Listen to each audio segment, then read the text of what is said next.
kompaniyasida o'sha va'daga muvofiq 22 ta Damas, 22 ta iPhone bu yil mobaynida o'ynanadi. Undan tashqari o'sha kafolatlangan sovg'alar bor. Bu ani yutmayman desangiz ham yutadigan sovg'alar bor. Damas avtomobili.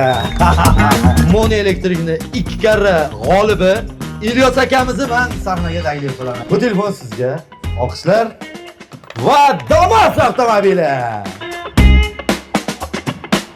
İsmim İlyosbek. Şu mono elektrdan şu 2 yil oldindan bir narsa olib yurib, rezident kulchator shitlarini ishlatib yurardi. Postiyani gift card berishdi. Gift card tushirib narsa qildik. Men omad ekan hozir bitta iPhone 17 bilan Damas avtomobil yutib oldim. Mono elektrik mahsulotlardan biz o'zimiz tadbirkormiz, sotib foydalanamiz. Omad kelib mana iPhone 17 Pro Max chiqibdi. Mono elektrikka rahmat. Mono elektrik bilan Damas yuting.